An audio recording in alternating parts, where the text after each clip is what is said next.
See Brown in your face. Have you heard of Everything at Once? Do you know about Everything at Once? It's internationally known. Aliens listen to it. It's the best ever. If there's something you're looking for in the 814, or feeling a little bored and think there ain't no more, check out Everything at Once and allow it to be your source. It's that raw podcast that's always showing support, highlighting the scene. No need to take I-90 to Peep or 79 to see how it be. Interviewing your locals with mindsets that are global. Innovators and creators on every single upload. So much going on in the EPA. Incredible content. Everything at Once will keep you up to date. Amazing guests. What you doing? Come through and hang with Tony and Dave. Community driven. Bringing everything at once from around the way. Everything at once from around the way. Hey. Please listen. We love you. Everything at Once. Everything at Once. Hey, Dave, you ready for another podcast? Yeah, I guess. Dang, man, you sure you feeling okay? I don't know. I've just been tired and sluggish lately, and I just can't seem to get any energy. You really should have seen our last guest, Shantae. When she was here, she could have given you some direction. She's a board-certified doctor of natural medicine. Do you think it's too late? Nah, man, you could give her a call. Her practice is called Sacred Divine Femininity. Sounds like that's for girls. It's not, man. She treats guys and girls. She takes a holistic approach towards health and well-being. You know, I think I'm going to give her a call. That's a good idea, dude.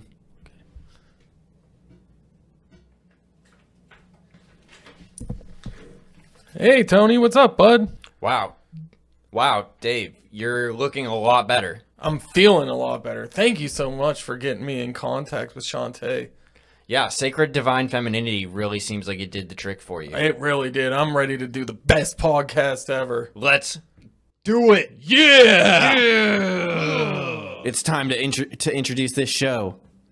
The best show on the face of the planet. Welcome, everybody. Thank you all for tuning in today. We want to thank our Patreon producers, Brian G., Josh W., Ian D., Nick G., and Sadie M. Patreon, it's an awesome way to support the show and say thanks. You can become a Patreon supporter by clicking the link below and choosing to be an intern, assistant, or producer level supporter. If being on the production team is too much pressure for you, you can also send any contributions using our Venmo at Everything at Once Studios. We now want to thank all the local businesses who supported this episode. These businesses get the Everything at Once stamp of approval and are critical members of the Everything at Once community. We couldn't do it without them. With winter approaching, are there any last-minute details that you want to change or renovate around your home? I might, but you know who to call. Yeah! Ghostbusters! No, Tony. No, not Ghostbusters. Solid State Construction. Oh, yeah. Solid State. Yeah. Duh. Solid State takes pride in all their home remodeling projects. Solid State specializes in bathroom remodeling, kitchen renovation, window and door installation, custom design work, and more, including painting, flooring, drywall, sidewalk, decks. Get your free quote today by calling Nick at 814-397-7854. Solid people, solid product, Solid State Construction. You know, Tony, with all these renovations from Solid State, I think we might have kicked up some bad energy around here. Yeah, oh yeah. Luckily, we know just the people to go see. I know it this time. It's Ghostbusters. No, Tony! Our friends at Cauldron and Thorne! Wow. I feel really dumb right now, and I can't believe I didn't think of Cauldron and Thorne, the world's largest witchcraft and metaphysical shop, with everything a person needs to channel the spirit world. Practice some self-care. Find enlightenment. Curse your enemies. Protect yourself from your enemies. Bless your friends. Cleanse your space from negative energies. You can check out all the magical wares available at for these different practices we all love and enjoy at Cauldron and Thorne, 2724 West 8th Street, or online at cauldronandthorne.com. This week, we have an incredible guest for you. Brian Gloskey, Erie recording legend in the building, BFE Studios, aka the fucking man around here when it comes to recording shit, in my humble opinion. Thank you very much. I'm very honored to be on the show for a second time, gentlemen. Yeah. It was like just about a year ago that you were on the first time. You were like our third guest. Close to 2 years ago. Close I wanna to say 2 two. years ago. Yeah, actually. Because About it 2 years was ago. last year in May, we were doing the music video. Yeah. What's my wage What's again? my wage again? That's right. I want to make another one of those sometime. Once winter's like a good time for people, for musicians, because they're not quite as busy. So that way I can lock Matt down for a little bit, and maybe some other people that want to get in on it, and make another one of those, because that was really fun. Yeah, that was super fun. And we don't have to hodgepodge the recording anymore. Were you here for?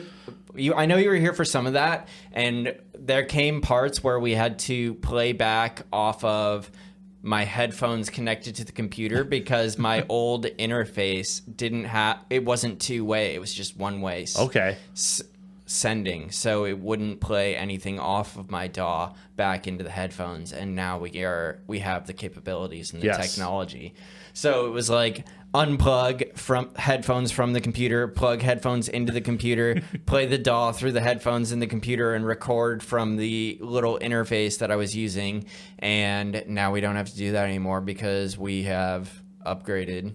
It's pretty nice. It was definitely inconvenient and super fucking annoying when we tried it.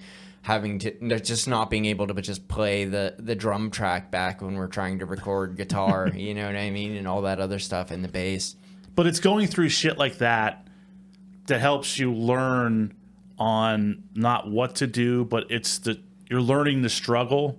And then when you do get stuff that makes it easier, you really appreciate the process. Yeah. No, absolutely. It was definitely like a good experience to do it in like kind of in an unideal way, because you have to problem solve. Exactly. You know what I mean? Yes. And I think that's like a good skill to have whenever it comes to any sort of recording stuff, or like really just generally Just life. Yeah. Being able to figure out a way around that's not going to hurt you. You know what I mean? Other than it might inconvenience you a little bit, but it's not going to like cost you money or like take you extra time. I don't know.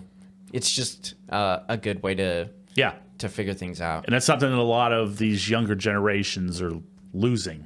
Yeah, I agree. You know what I mean? If it doesn't work first try, you give up. Yeah. And that would have been like my strategy normally. Like in the past, as a younger person, I've been like, yeah, fuck it. I can't do it. I need new stuff. I need a $500 interface and like all of this other shit. And I'm never going to have that, so I'm never going to do it. So. Well, never say never. Right. No, exactly. I mean, it worked out now, and we got all the stuff, and we've been able to make progress, and I'm really looking forward to recording something again, like another little spoof fun song like that. Yeah, spoofs are fun. I wonder we got to switch genres, though. Like, we did the pop punk. Yeah. We got to go in a different direction now. But the question is, what direction do we go? What direction do we go? I don't know. Avant-garde. We could go avant-garde, weird music. I'd say there's only one direction. We're doing boy band. Boy band? Yes. I'm down for that. We need singers. We need singers. We need dancers. We need lots of lights and production and everything that we can just complicate the piss out of it. Yeah. We're gonna need less instruments. Maybe more cowbell. Yeah. Cowbell, some like fit young men. Right. Yeah. With no shirts on. Exactly. Fit young men. Where are you guys? Wait, are we recording? Oh, we're We're recording. recording. We're recording. We're recording. This is where it's trapped on there forever. We all know that. We're gonna be scouring Scouring the colleges for fit young men. Yes. fit young men To join our spoof parody boy band. Yes, please. We're gonna have some hot college girls coming up. Like, what are you guys doing? We say, not you. Exactly. Yeah. Not interested. Get out of here. We need Matt Craze with his shirt off again. That's right. Yes. In his peak runner's form. Yes, please. And long, flowing, beautiful golden locks. In that dick root. That's right. Need that. The dick root. It's what everybody likes. You know what I mean? Yeah. When you're talking fit young men, you need I had it to once when I show was a 20. little bit of dick root. Yeah, exactly. Yeah. I mean, and now I got the gut root. the gut root. Yeah. I mean, that's coming back though. That's a look. The ladies don't care anymore. Everybody that's going to the gym and trying to get big and fit to pick up chicks is lying to themselves. It's for the other bros. It's for the other bros. Yeah. Absolutely. The dad bod. Exactly. The dad bod. They want dad bods now. So going to the gym, I mean, you're doing it. It's good for you. It's good for your health. Your boys will pat you on the back and say, hey, you look nice, man. Tell you've been hitting the gym. You're looking a little bit bigger. But the girls don't give a fuck. They don't care. They don't care. Look at Dave. He's swimming in bitches. Wow. You see that? That's like 7 fucking inch gun pythons show. there. Right. Watch out. Don't let those guns get too big, though. I can't. I promise you that they won't. Right? Yeah. We could run a cycle, though, if we wanted. That might be fun. Yeah, I'm not gonna talk about that. I'm just gonna get a little bit of steroids and blow up to giant meatball size for a couple months and then shrink back down to normal. If we get 5 new Patreon backers, Yeah, if we get 5 new Patreon backers, I'll do run a cycle, get real big, bulk up to like 150 pounds, and then just do that for a month and need to- shrivel down to I need to nothing. go on my phone real quick here to do 5 things. Yes. Well, the thing that really aggravates me and blows my mind is you say you gotta blow up and then you say get to 150 pounds. Yeah. You know, because like 150 pounds would be A loss for a lot of people. It would be a loss for me. Yeah. It would be a loss for me. And blow up and get real meaty. Yeah, you couldn't be a jockey anymore. Nah, not if I was 150 pounds, but that's okay. That dream's past. The new dream is to get ridiculously jacked for a month or 2 and then shrivel back down to my normal size. We should all collaborate. It'll be the steroids version of Super Size Me. We'll Yeah. make a documentary out of it. We could. I mean, if I'm going to do something like that, we really should record the whole process and make a documentary out of it, I think. It's a good idea. Yeah, Yeah. you kids are still in your prime. You know, I'm 48. Though I think Just a little extra work on my side. I feel like that's the opposite though, because when coming from Mac, who is the inspiration from It's Always Sunny in Philadelphia, Michelangelo didn't start with a tiny pebble. He commanded a massive slab of marble and then sculpted it. That's true. That's true. It's true. Plus, you see all these weird old people now. Well, I've seen quite a few that are like on testosterone replacement therapy now and are fucking like 20-year-old peak physique just because they're, working out now and juicing. Like Joe Rogan. Like Joe Rogan. He's always been at that area. Yeah. But I think some of the old dudes that you're seeing on the InstaFace and stuff, I think they're being cherry picked. Oh, yeah. Majority of your dad bods and your larger guys. Never going to get like that. No. Yeah. I mean, what is it? Eugenics? Is it eugenics? I can't remember the name of like the specific brand, but you'd see like the I think commercials. that's what it is. Yeah, Yeah. you'd see the commercials on the TV, and it's like a 75-year-old, and he looks like fucking prime Hulk Hogan, Yeah, like, exactly. Or you got Liver King, dude. I don't Oh my know God. I don't know who the Liver King is. You don't know who the Liver King is? Yeah, you don't need to know who he is. Yeah, less people that know about him, probably the better. But since he's been widely disgraced and unveiled or whatever, the secret's out that he was juicing. He attributed all of his health, old man, to like eating raw meats. That's why he was so strong and so jacked, and he would like run around with like chains and tires and just like eat raw livers and do weird stuff. But really, it was just steroids. It was just steroids. Yeah, Rogan talked about that for a little bit. I can't remember. It was recent guest. Yeah. Yeah, he's had a few different conversations. I feel like Rogan is really good at picking out who's juicing and who's not juicing just because he's like so in that world of, physical fitness and stuff. Yeah, and I mean, he announces for the UFC, he sees these guys all the time, Working they're on just it. in like peak physical form, Yeah, that are not on steroids. At least not on steroids when it's fight time. Right. I'm not making accusations. I don't know anything, but There's the eyeball test. There's an eyeball test. Yeah. right. Exactly. And some of these people are just way too big, too large. Way too large. That's okay, though. Dude, we made a movie since you were here. We got cameras since you're here. We got these new mic stands since you were here. Things are moving up. What's going on at BFE? Nothing really. In fact, it's kind of the opposite, where I'm actually slowing down on the amount of people that I have coming over. You were going crazy there for a couple years. Yeah.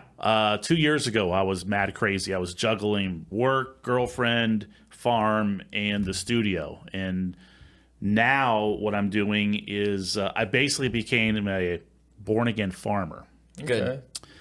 And focusing a lot of my energy on the farm, raising things better, cleaning the farm up, trying to resurrect some old acres that we haven't used in almost 50 years. Cool. So there's maybe 20 acres that I can resurrect, but need machines and time and energy to do all that. Of course.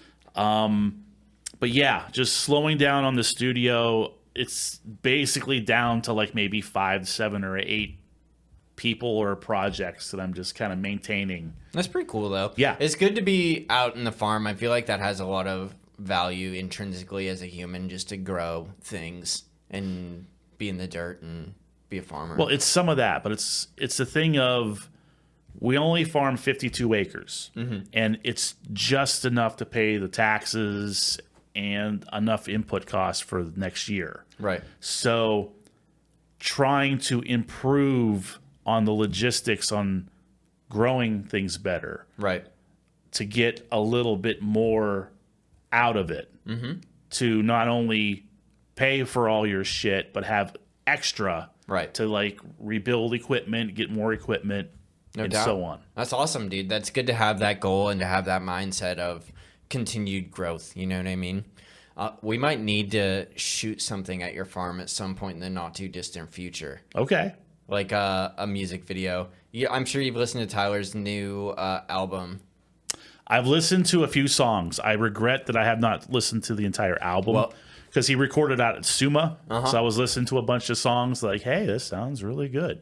Which was cool because he also recorded out in Buffalo. Right. I think early on he recorded somewhere else. I can't remember. Well, we're talking a little bit about doing a video for for one song that's called "The Farmer." Oh, So wow. we might need a little bit of farm footage at some point for that video. Just to throw it out there, a disclaimer: I am not a John Deere guy. So we run old case tractors. That's good. From the 70s. So you're not going to find no 9RX or any of those John Deere new shit. Cool. No, I like that. Honestly, I hate John Deere because my kitchen upstairs used to be like John Deere yellow and green, like on all the cabinets and the walls, and it was just awful. So the less John Deere I see in my life, the better at this point. At least for Traumatized by John Deere. yeah, waking up every day and coming in to have some coffee and stuff in the kitchen and everything being yellow and green is damaging to a person's psyche after a while. I do it. Sorry. Go ahead. I do have a John Deere planter, but it Ooh. was made in the 70s, and an old John Deere excavator. Oh, okay. But that's construction yellow. It's not- Acceptable. Yeah, there's exceptions. Yeah, right. It was before they really landed on their trademark color scheme. Well, the construction equipment, like your Yeah. excavators, dozers, and stuff, that's like a more of a yellow, and it's not part of the agricultural side. It's more of a there's construction and there's agriculture. Right. So Yeah, they kind of do it all. Do you think if we ever got contacted to be sponsored by John Deere that you would accept it with all this trauma you've been through? Well, it would depend on a few things. First off, I feel like John Deere is kind of being a little sketchy business-wise and corporatively because there's a lot of stuff going on about people not being able to repair their own equipment and having to take it into the John Deere, like... that's not necessarily true. Okay. The right to repair thing is basically more of the John Deere monitoring and what controls the tractor with the no steer, automation steering, all that. If you need to change your filter, Right. or change your oil or replace a bearing or something, you can totally do that. It's more of the technology that's incorporated into newer machines. Okay. Where if, oh no, my monitor won't turn on, I'm going to buy a new wire harness or something. There's some sketchy areas there. But if a bearing went on the tractor wheel on the front, you could repair all that. Okay. So it's not That's not too bad. correct. It sounds like it's a little bit more of them trying to protect their IP in certain ways and their code and stuff, and probably keeping themselves safe from lawsuits in certain ways. Because if you're fucking with the code and trying to figure out how to make it drive itself and those kinds of things, I can see that. There you go. If it goes negatively, them being held liable. Yeah, I mean, I think Dave, you're our law professional. I think it's a trend in the recent years of making products across the board in all industries that are just made to break so you can't fix them yourself Yes, sir. cheaply. Exactly. For instance, I got this overhead light and it burned out. Well, it's not light bulbs. You can't just put new light bulbs in. It's a whole like motherboard like LED thing. And you just got to get rid of it and buy a new one. Yeah. You know? So I think it's a little bit of that too. Yeah, It's a lot of that. I wouldn't say it's completely above board, but I'm glad that there's still some things that it's okay to fix yourself, you know what I mean? But that's getting less and less every year. Oh, yeah. Oh, yeah. It goes back to kind of like what you were talking about at the beginning of like having the old soundboard that you had to do more work with. It's like people aren't learning to fix things and be like self-sustaining in that way. Things are just made for you to just throw them out and just buy something new and never learn how to do anything. So I'm sorry to interrupt. No. So back in the 60s where you had an analog mixing board, you were able to take the individual board circuits out and you had all your capacitors Resistors and you could solder new shit in and out of that. But now if you take this guy apart, it's just one motherboard. There's probably some areas that has that goop on there that you can't take it apart. You know, and it is cheaper just to buy a new one Right. than it is to fix it yourself. For sure, especially when time gets involved. But I think there's a lot of people who still want to learn that and be able to fix things on their own.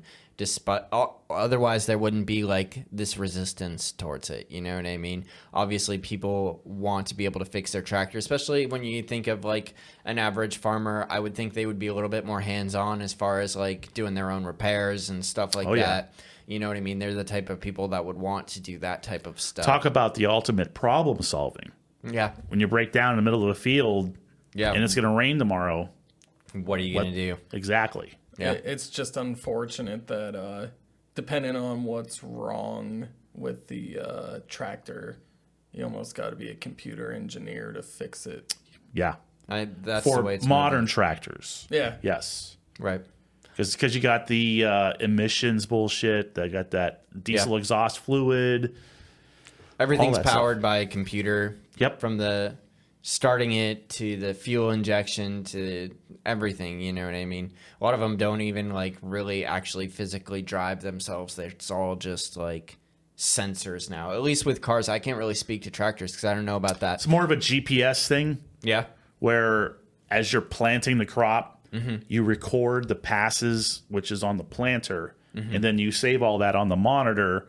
This is the field I was on. This is the map of the field. Here's the passes that I did in the field. And then when you go in here with your sprayer, you have the same monitor, the same updates. Right. And you log that in, and it will Hits the auto same steer. stuff. Wow. Exactly. That's pretty cool though. I mean, that definitely sounds like it would be more intricate and more of a process to try and repair something like that. But it does sound like a net win when you can just like, I mean, you probably still have to ride in your tractor or whatever. Yeah. But if I could just set my tractor on go mode and it does the exact same It's getting stuff. there. I'm going to say 5 years. 5 years. Yes, sir. I agree. I think that trucking is going to disappear too within the next 5 to 10 years. Oh my God. Like the Logan movie, right? Yeah. When they had those self-driving semis going down the highway. Right. That movie was what, 5 some years ago? Probably around there. Yeah. Around 5 years ago. What's the Will Smith movie? I Am Legend. I Am believe? Legend. Right. And he like has to switch the car into manual mode to drive it himself. I believe no, that's what I, movie is Robot. that? iRobot. iRobot. iRobot. That's what I was thinking. Yeah, I Am Legend. Yeah, Totally because different. the girl when Will Smith got the motorcycle, Yes. the girl's like, "Oh my God, does this have Yeah. old style emissions engine?" or combustion engines? Yeah. Right. I don't know. Call me old school, but I'd like to be in a tractor that can't potentially get hacked. Yeah. You know what I'm saying? I can start mine with a 1-inch wrench. Nice. Yeah, it doesn't have brakes. It runs on diesel. It's the best thing. Yeah. It's made 1969. Still That's works. old. Yes, sir. That's awesome, dude. That's great that you're still using that stuff and that technology's it's- still good, you know?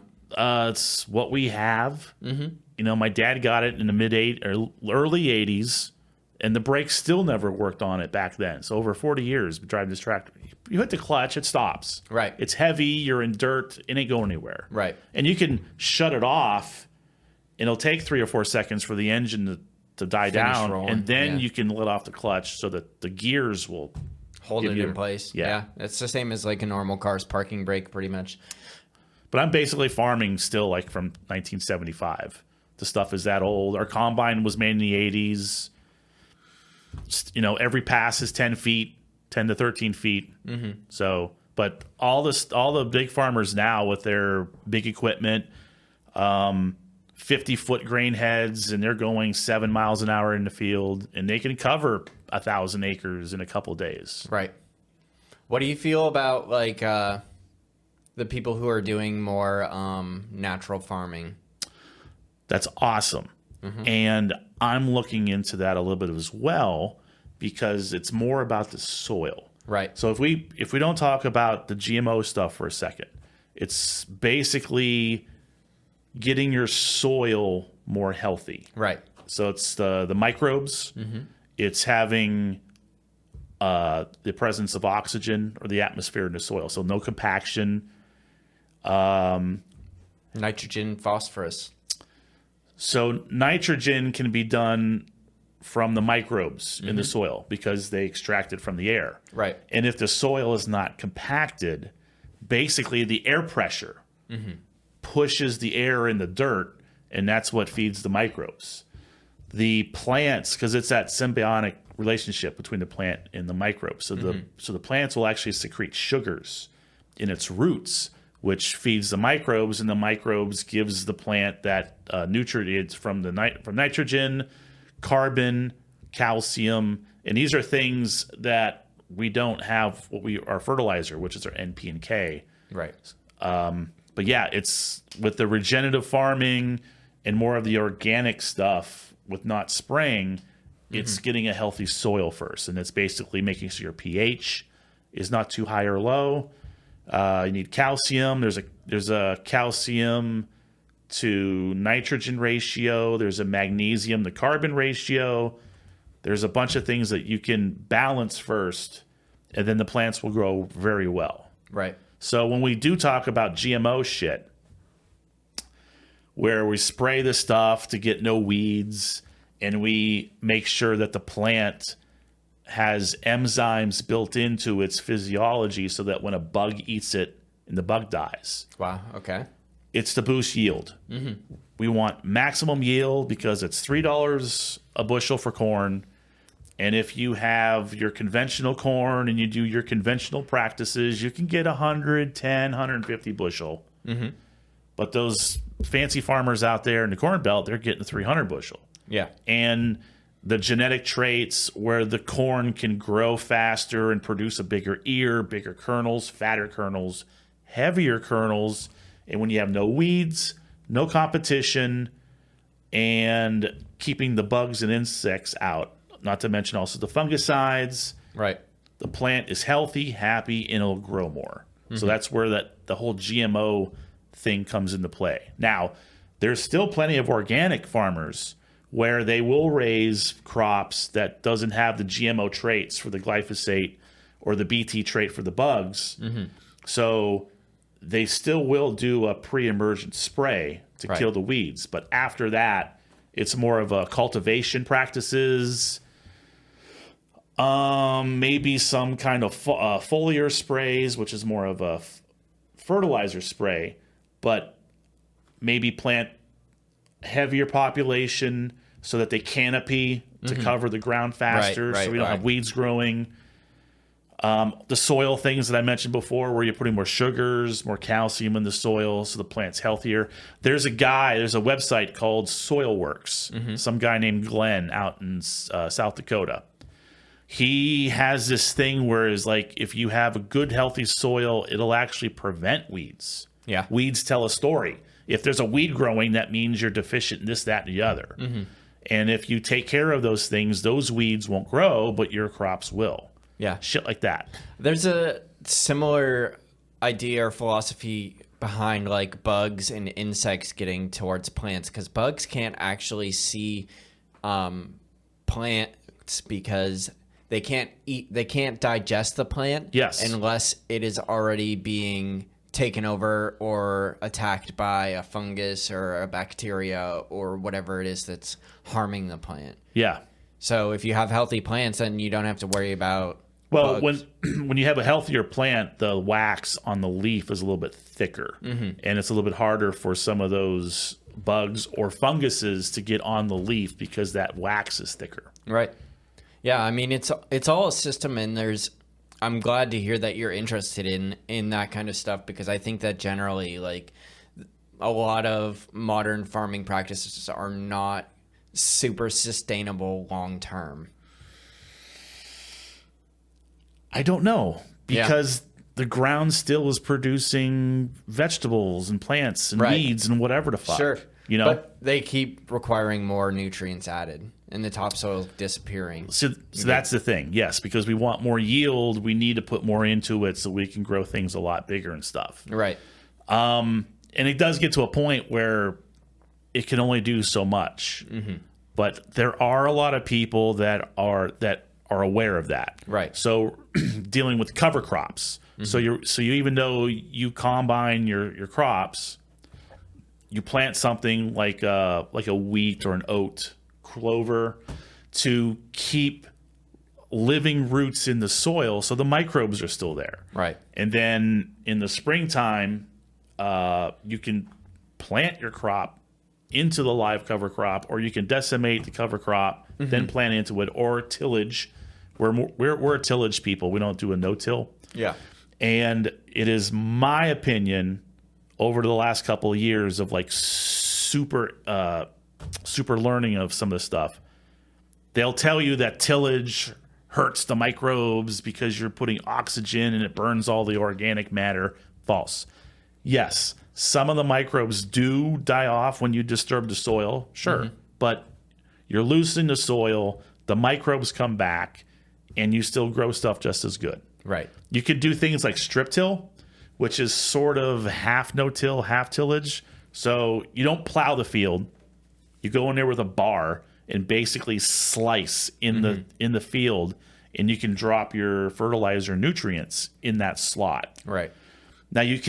Now by doing that, when you have like your 30-inch bars, because most planters are in 30-inch rows, you kind of fracture the soil. So if that bar is down there 12, 16 inches deep, and it basically a knife through the soil, that 3, 4, 5 inches is getting disrupted, but the other 22 inches is getting moved and fractured. Right. Which doesn't disturb or hurt the microbes that are in the soil. Then, this is all GPS shit too. So the GPS following the strip till, then with your planter, it's planting right in that strip. And now the seed, as it starts to grow, the fertilizer is like 3, 4 inches down in there. It'll grow really nicely. Nice. And you're keeping the soil profile fine. The microbes are fine. Yeah. But that fracture helps too, because it doesn't compact the soil, so that the pressure of the air, all that oxygen and nitrogen can get in there for the Pushing microbes. it through. That's good. Interesting stuff. There really is like so much of a science to like farming and growing plants that I just am not super aware of. Do you grow like any of your own personal plants? Is it just mostly farm? It's the corn and soybeans. Corn and soybeans? Yeah, I don't have a garden or nothing like that. no time. Yeah, no, farm is the whole time job.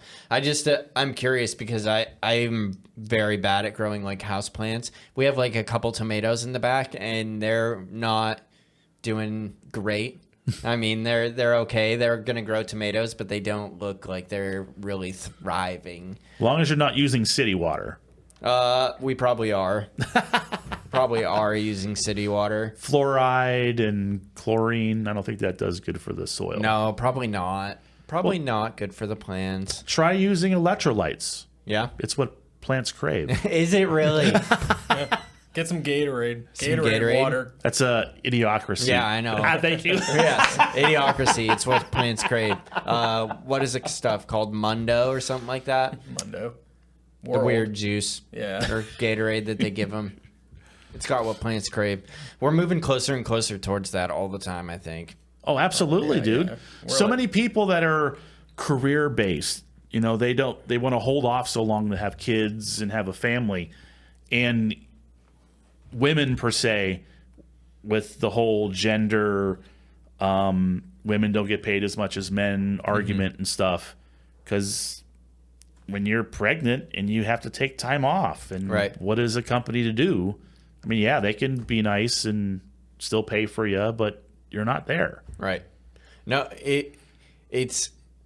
there's like a big population crisis coming, and it's already hitting a lot of other parts of the world for those same reasons. People are just priced out of having kids anymore. People are struggling to pay rent, people struggling to buy a house, get married. The dating pool is just all sorts of fucked up. It has been for the past few years, in my opinion. So people are trying to be independent, and that's great and important and awesome, but it also makes it so much harder when you're not in a committed relationship just to afford things. And not only that, and then to be in that committed relationship, it's still hard to afford things. And then you have can I afford a kid? Yeah, we have a house now. We have, but we also have car payments, and we also have jobs, and we also have bills and student loans and whatever else that make it so cost inhibitive to have a child anymore. Yeah, and on top of all the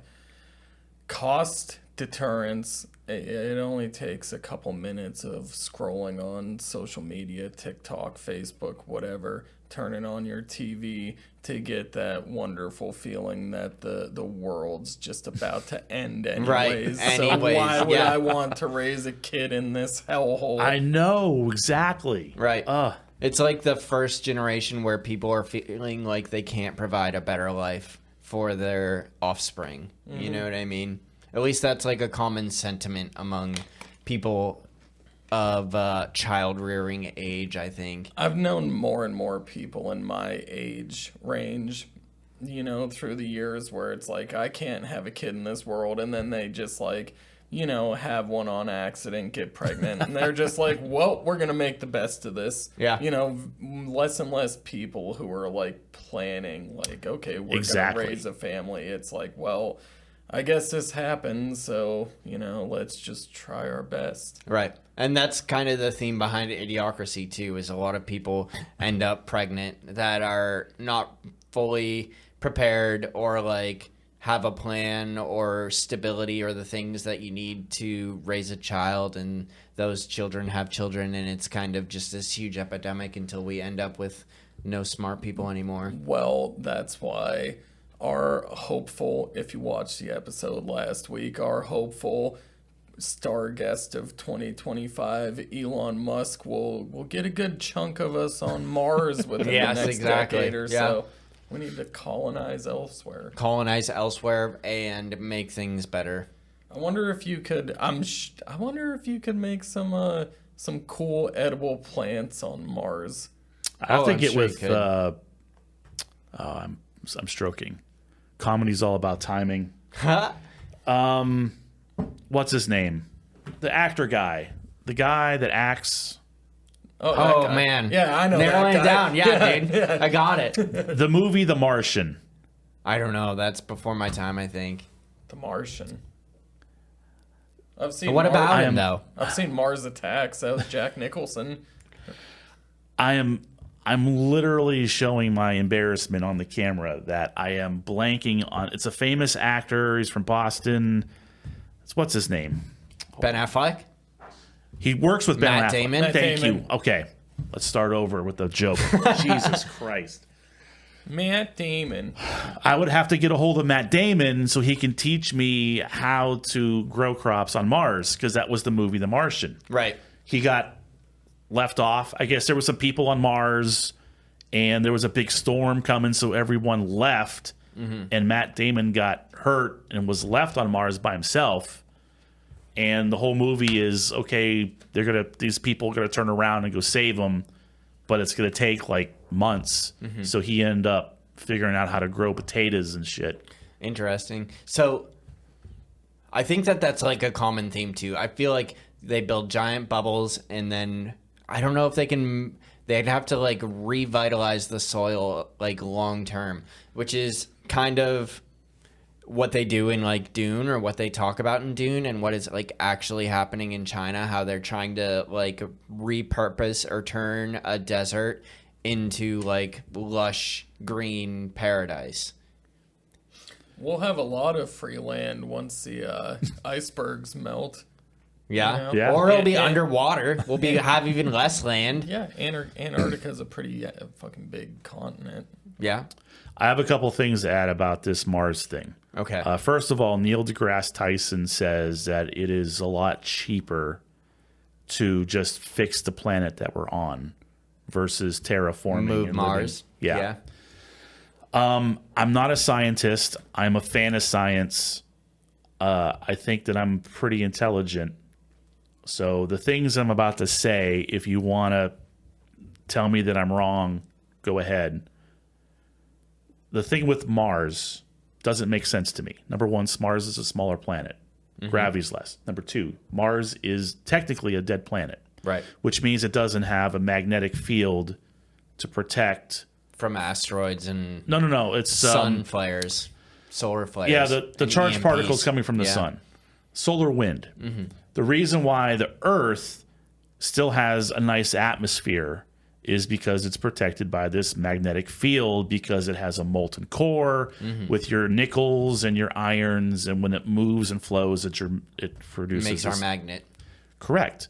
So when the solar wind comes flying through space, it doesn't Yeah. blow away the atmosphere because it protects it. Mars does not have that. So any little atmosphere that Mars has gets blown away. And how can it sustain an atmosphere? Because it's smaller, less gravity. Right. So how the fuck are you going to produce a new atmosphere and keep it on the planet when you don't have a magnetic field? See, I think that's where the giant domes come into play. Or a really big magnet. We could bring, we Okay. could make a All giant right. Okay. magnet out there.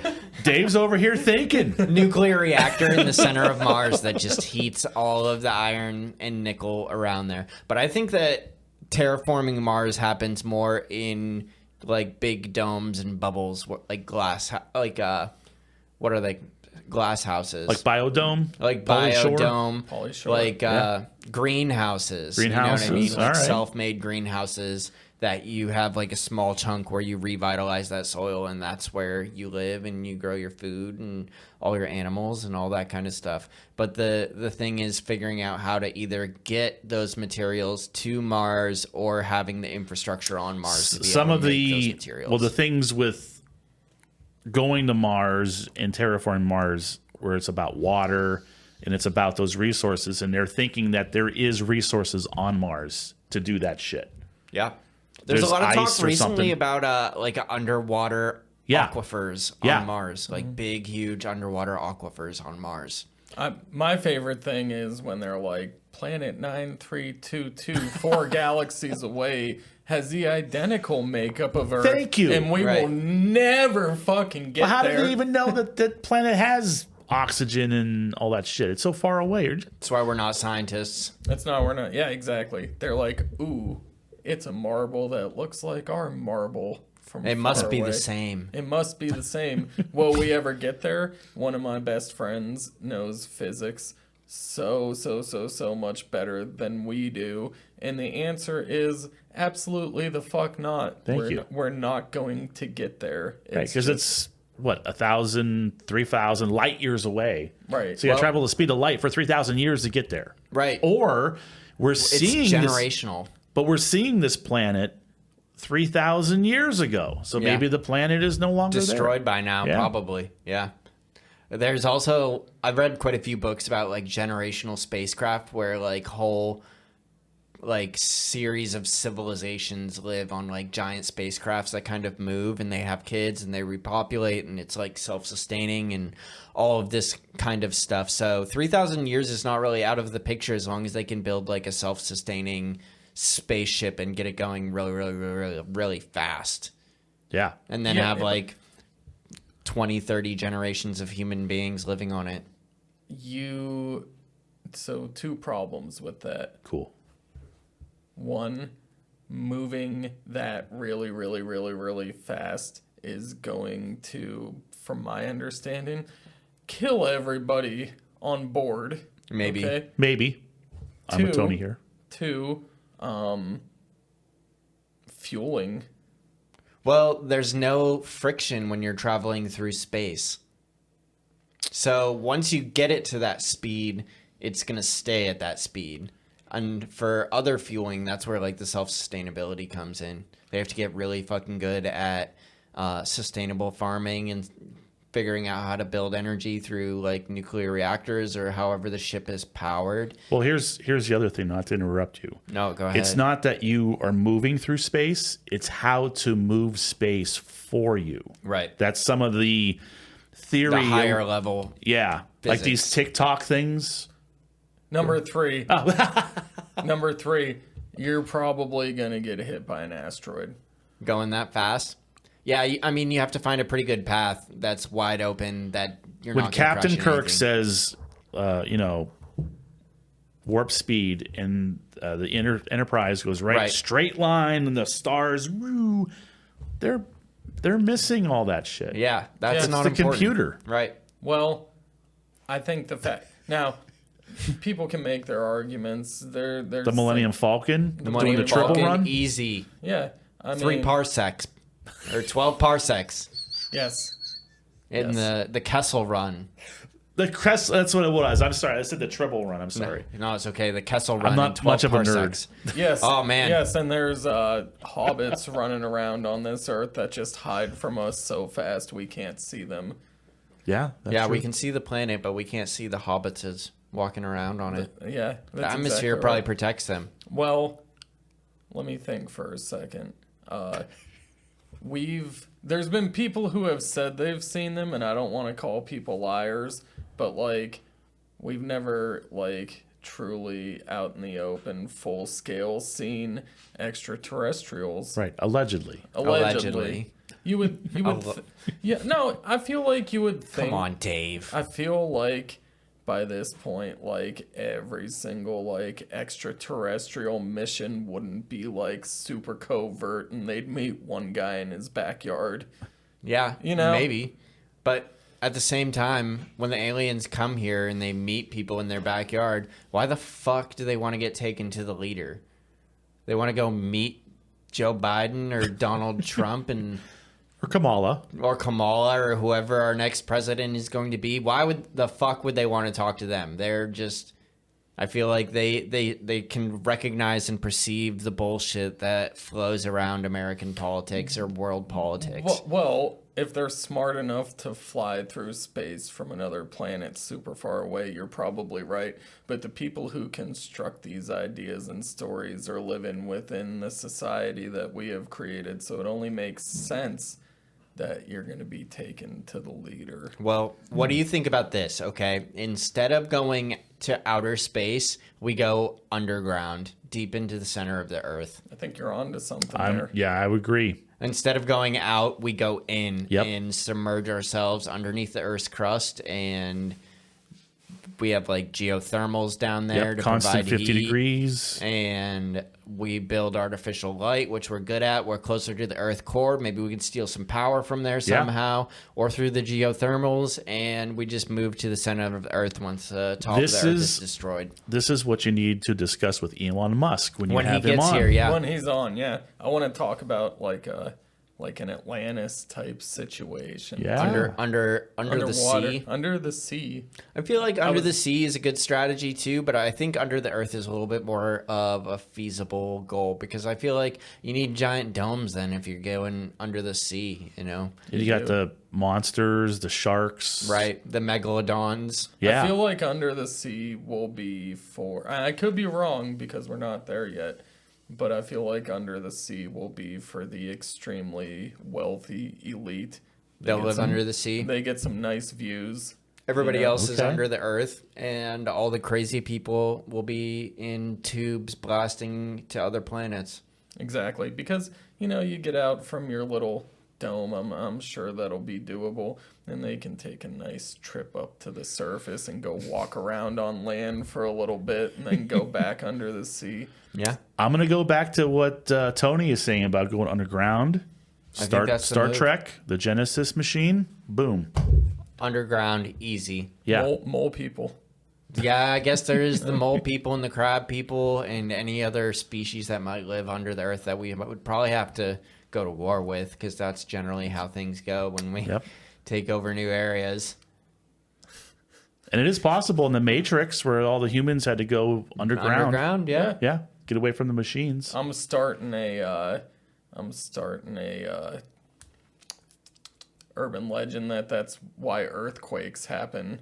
It's not tectonic shifts. It's the mole people? They're the more mole people fighting wars underground. That could be it. Yeah. It's a good. I mean, I already believe that's probably what happened. So It is what happened.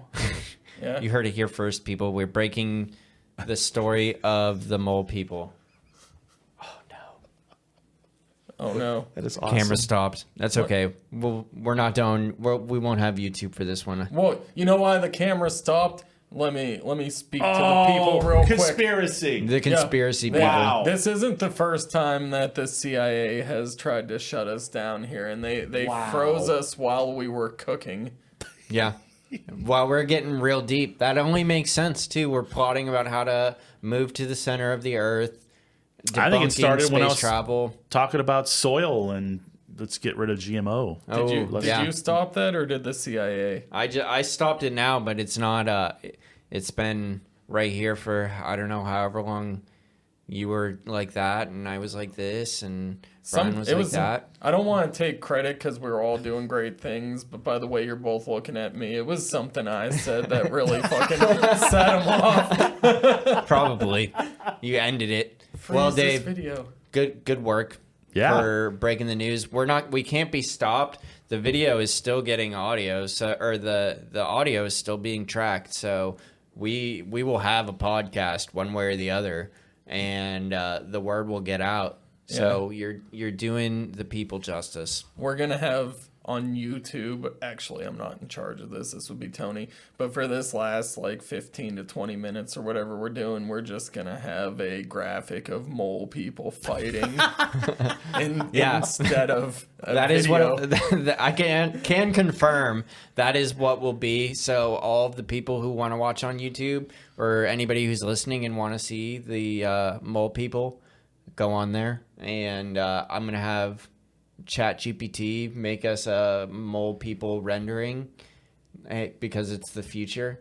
And the mole people, we'll have to check it out. I don't know. It'll be a mystery. It's gonna be good. You're gonna have to tune in and stay tuned in for at least 44 minutes To find the mole people. To find the mole people. It might have been a little before that. I don't know if you caught it immediately when I don't things know when froze. it happened. Yeah. Could be a half hour. Could be 44 minutes. Could be 5 minutes. Yeah. Could be 5 minutes. No, it was more than 5 minutes, and I had an eye on it moving. Okay, good. Well, I mean, look for the mole people. Look for the next episode. Y'all, thanks for tuning in today. We broke a lot of boundaries and potentially saved planet Earth with our theories of science and the lore of the mole people. So I will say this, 2 things. One, this is, I don't know why I'm pointing. You guys can't fucking see me. all they see is mole people right now, All Dave. they see is mole people. First off, Tony will back me up on this. You, Mr. Gloskey, taught us how to go into the weeds more Yes. on your first time on here, and boy, howdy, did we fucking do it today. Right. We're going back to the roots here, no pun intended. You Awesome. know what I'm saying? Hey. That's Oh. right. 2, I did the pointing again. I'm not on air. Mole people. You're definitely the most guaranteed, by far the most shouted out person on this Yes. show Yeah. in the 2 years. And we talked nothing almost about why you get shouted out, which is fucking awesome. I love talking about the farming Successful. today. Yes. Mission accomplished. Even on the first time I was on, I didn't talk much about me recording and stuff. No, I don't think so. We talked about it. I mean, same Just stuff. a little Everything bit. at once. Everything all at over once. the place. It's been amazing. Hold, before we end, I have a couple things. Okay. Number 1, Dave, you're like the best. You're awesome on this show. Tony's the captain of the ship, Yes. and on many of the episodes, because I'm a value listener. Of course. I listen all the time, and the guests you have on are all great. And there are times where the guests are talking, Tony's asking questions, and there's just a back and forth between just the two. And Dave just sits back. Dave doesn't crowbar his questions and shit. He'll come in on the right questions, or he'll come in just right, but he just sits back. It's perfect. It is super. You are a great co-host, dude. Thank you. With the voice. The voice is the thing, too. You got a good voice for this. Dave's an excellent co-host. I try. He does. You're not he does trying. He does a very You're good doing. job. He's gotten better over the years too.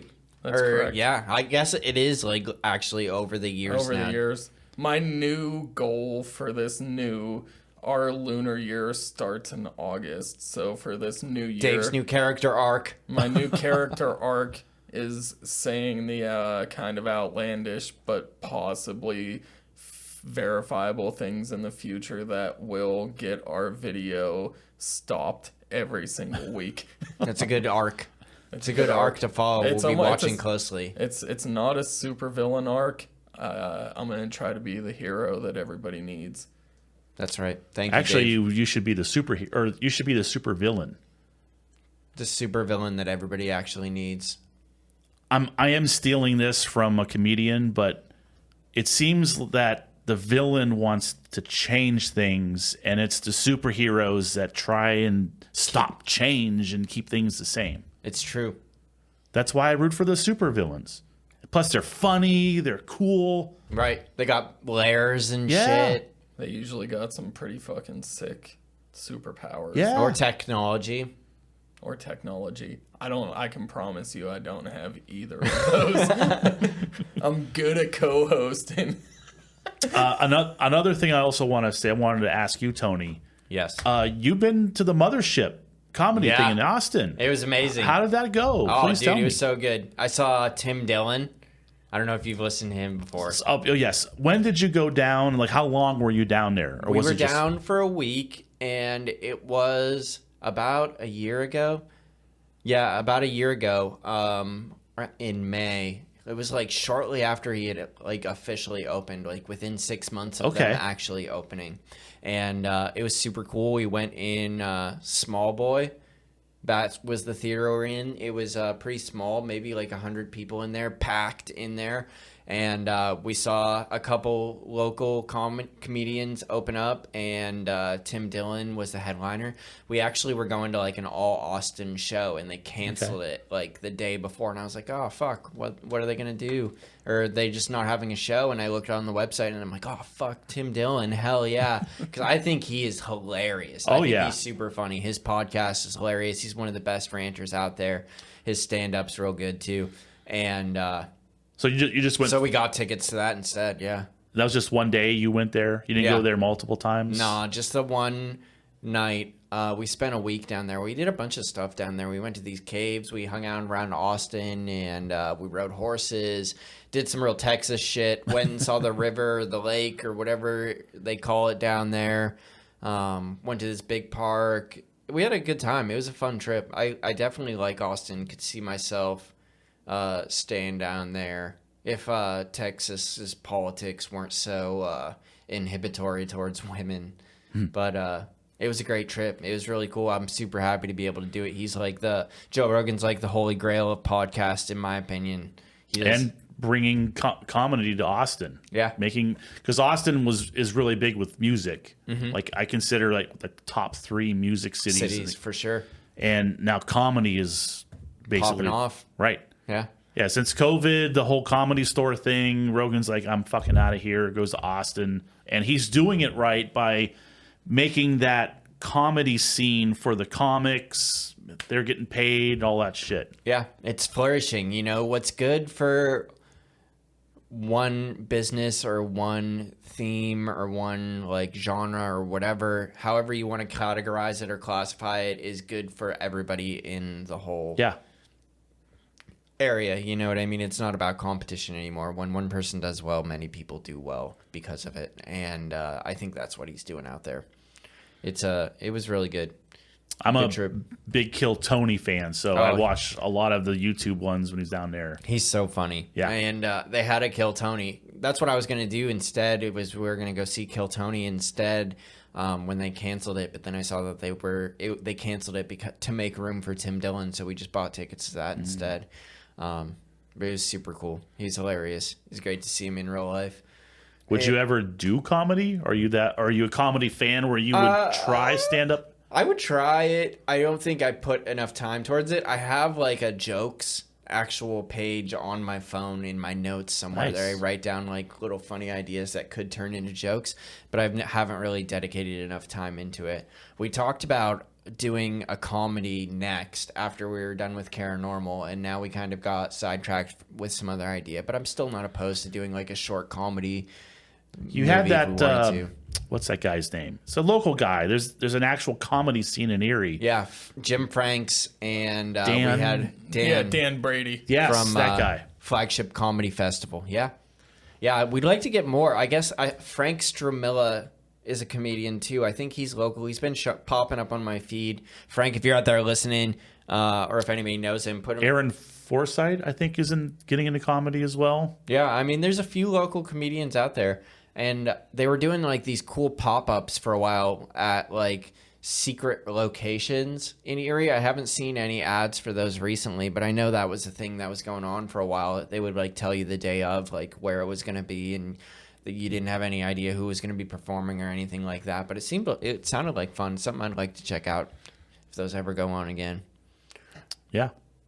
But yeah. Yes. It's a fine episode. Coming in the right time as always, Dave. Thank you for coming out tonight, Brian. It's always good. It's good. I'm glad we got to chill again. It's been a minute since we got to hang out and shoot the shit for a while. So thank you for making the trip out here.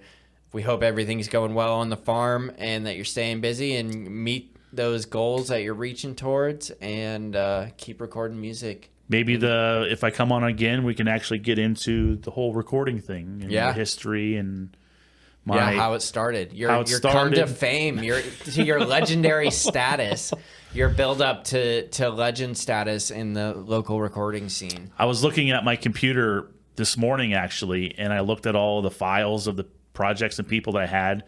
I've had 32 people, bands, or projects in the last 4 years. Wow, that's a lot. So that is what, 8 people a year? If that, yeah. That's crazy. Exactly right. That's a lot of people to come through.